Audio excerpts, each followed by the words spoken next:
well, launched, run by billionaires. Other massive conservative right-wing outlets also run by billionaires with unlimited resources. They just throw this money at them.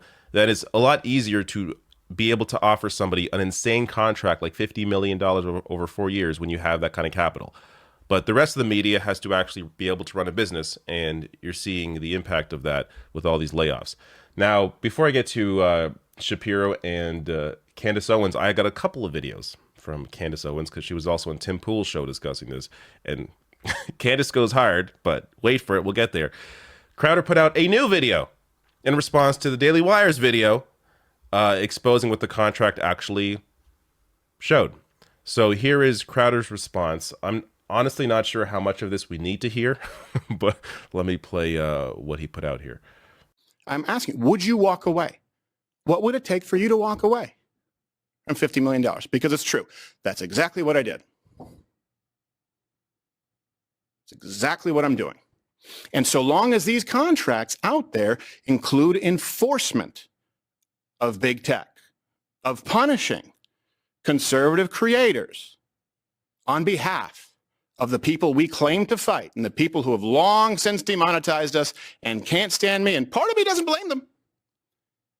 As long as these contracts include that, not even for me, but the next person, I wouldn't take $1 billion. And certainly not if you understand in context, when behind closed doors. Okay, I got to pause because Crowder has absolutely no idea, and this was discussed in my previous video, absolutely no idea that he does not make this money.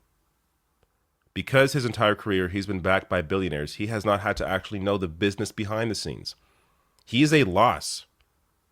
But the reason why billionaires invest in him, have invested in him, is because he pushes their economic project out there. It is an investment for them to change the narrative, to change the discussion around economic policy, about protecting billionaires, about keeping wages low. It's a benefit for them to invest in someone like Crowder, even if Crowder on paper does not make that money back because of demonetizations, because of just the idea that he's making $12 million, $12.5 million a year on his content when he claims he's demonetized. Very, very unlikely, which is why he was seeking a contract with other people. Otherwise, he would have been independent immediately without any of this discussion. But let me, I guess, finish this off because he records a conversation here with the CEO or the co-creator of the Daily Wire. Behind closed doors, I know, and these people know and acknowledge exactly what's being done to the next generation of creators. Bench talent, young talent, they don't get deals like this. So they don't get deals that... They can be wage slaves for a little bit, come over and make a salary and grow their brand. That you then own. Well, I own parts of it. I don't own it. They can, when their contract's up, they can still go out and they'll still be famous. They can keep doing their shows, so go do a show somewhere else. They'll be in a far, far, far better place. You helped them make them. No, not longer at this contract. This contract owns it in perpetuity even after the contract. You're paying a lease but getting ownership. That's what this contract is. On the content that we paid to produce, yes. This called that that Crowder is trying to claim makes this co-CEO look bad doesn't do what he is trying to do here. I don't know how this hurts Daily Wire. He's just mentioning, yeah, we pay a lot less to young talent who have no platform, obviously, because they have no platform. So we help to build them. Now, look, this is not in defense of Daily Wire does trash, as does Crowder does. But from a business perspective, nothing the guy said here, yeah, he said wage slave, but that's just, he even giggled when he said that. Like, that just means they're being paid less than Crowder is, or Crowder would be at Daily Wire because they have no platform. And then they don't actually own, again, all these lies that Crowder put out here. They don't actually own his content in perpetuity forever. It's while he is within the contract. That's when they have ownership over his content. Once he is out of the contract, then he retains, as was brought up by the co-CEO, Crowder would retain all of his channels, everything. His name, his show. So there was no ownership over him.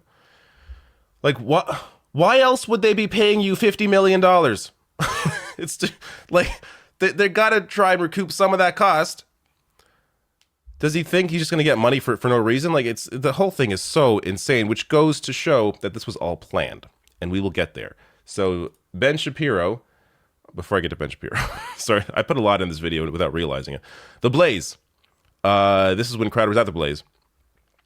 Here is Crowder. He did a video on how the $15 minimum wage would only benefit the rich, just to give you an idea of the kind of content Crowder put out. Yet now he is claiming that $50 million, not good enough for him. Yeah, here he is saying the minimum wage shouldn't even exist.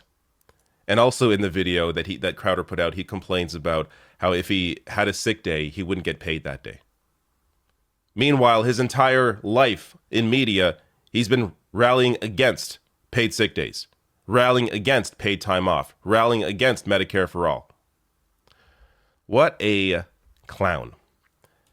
Now, Shapiro's coming up. I promise you. This also is worth mentioning, though.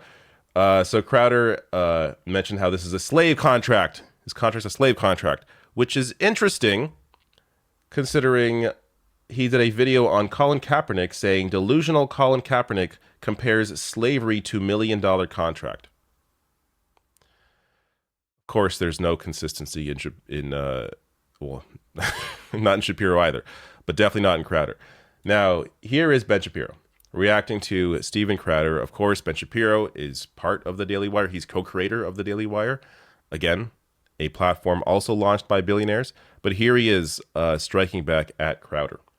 I would just like to take a moment, speaking of big tech and its suppression of free speech, take one moment to comment on a controversy that has broken out because my friend Steven Crowder, been friends with Steven for a long time, like well over a decade. I was his lawyer when he first signed a contract with Fox, and I've been friendly for a very long time. He put out a video essentially accusing Daily Wire of being in league with big tech.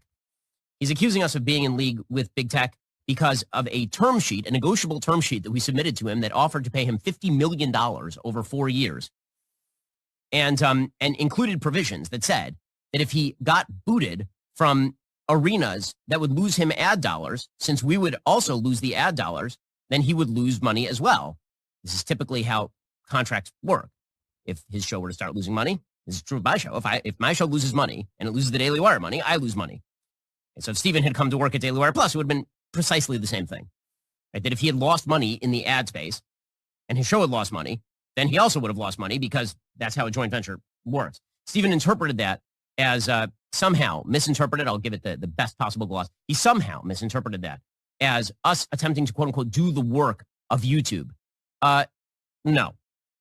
If you want more on that, then you should check out my friend and co-founder, Jeremy Boring's 55-minute video going through every single word of the term sheet that Steven selectively read on his own YouTube channel. He read certain parts, he didn't read other parts. Jeremy reads literally word for word the entire term sheet and explains every single term therein. I think it is well worth the watch. We should all be on the same side of this thing. I'm encouraging you that you should go subscribe to Steven's Mug Club. I hope that he's very successful in whatever endeavor he chooses to pursue. That does not mean that he happens to be correct about the term sheet we submitted to him, and there is something rather nasty about attacking people who have been friends for over a decade, colleagues, defenders for over a decade, on the basis of your own misinterpretation of a document that offers you $50 million over the course of 4 years. I hate to say it, but Ben Shapiro is correct here. The contract was very standard, and Ben seemed at this point a bit confused as to why Crowder would do this, but it then became very clear to him. So he went on Twitter this morning and wrote this. It's nasty to attack my company and Daily Wire Plus host as Big Con by lying about the meaning of a non-binding term sheet. It's despicable to plan weeks in advance to attack my best friend and your friend by setting up and secretly taping a phone call, all to grow your email list. He goes on to say here's the timeline. Prior to October 5th, Steven's agents requested we send an offer. On the 5th, we submit a non-binding term sheet. On November 2nd, Steven tells Jeremy he wants $30 million per year. So the offer was $12.5 per year. Steven asked for $30 million per year. And